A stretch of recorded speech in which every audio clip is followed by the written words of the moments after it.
দিল্লি না ঢাকার অর্থ বুঝেন? মসজিদের শহর হবে না মন্দিরের শহর হবে? দিল্লি না ঢাকা, এটা অর্থ বুঝেন? দিল্লি না ঢাকা, খালি তো কোন দিল্লি না ঢাকা, ঢাকা ঢাকা, এর অর্থ কি? এর অর্থ হলো এখানে একটা লড়াই ছিল, 100 বছর ধরে এখানে একটা লড়াই ছিল। ওরা চায় নাই যে ঢাকায় ঢাকা বিশ্ববিদ্যালয় হোক। রবীন্দ্রনাথ যখন ঢাকা বিশ্ববিদ্যালয় হয় তখন মুসলমানদেরকে নিয়ে টিটকারি করছিল রবীন্দ্রনাথ ঠাকুর। কইছে এই জবনের পোলাপান আবার পড়ালেখা কিসের? নাউজুবিল্লাহ। বলে মুসলমানরা তো চাষা ভুষা ক্ষেত, এই ক্ষেতের পোলাপান আবার কি বিশ্ববিদ্যালয়ে পড়বে? কেন ঢাকায় বিশ্ববিদ্যালয় করা হইতেছে? এটা নিয়ে রবীন্দ্রবাবুর অনেক আপত্তি ছিল। আর আজকে ঢাকা বিশ্ববিদ্যালয়ে গিয়ে দেখেন, ঢাকা বিশ্ববিদ্যালয় করলো যেই লোকে, এর নাম হলো নবাব স্যার সলিমুল্লাহ। নাম শুনছেন?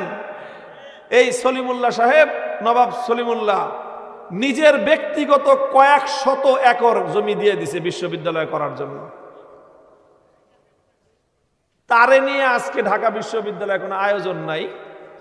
আয়োজন আছে রবীন্দ্রনাথ ঠাকুরের গান গায় হারা। নিজের বাপরে বাপ ডাকতে লজ্জা লাগে, আর আরেক বেটারে বাপ ডাকতে তোমাদের খুব মজা লাগে। ফাজিল গুলি জানি কথাকার। এই যে ঢাকার শহরকে যে মসজিদের শহর বলা হয়, এমনি বলা হয় নাকি মিয়া? এই ঢাকার শহরে যেন মসজিদে ভরে যায়, নবাব স্যার সলিমুল্লাহরা তখন থেকে এটা চেষ্টা করেছেন যে এই শহরে শহর বাড়বে মসজিদ হবে, শহর বাড়বে মসজিদ হবে। এই শহরটা যেন মসজিদের শহর হয়। শত শত বছর ধরে মুসলমানরা, আমাদের বাপদাদারা চেষ্টা করে এটাকে মসজিদের শহর বানাইছে।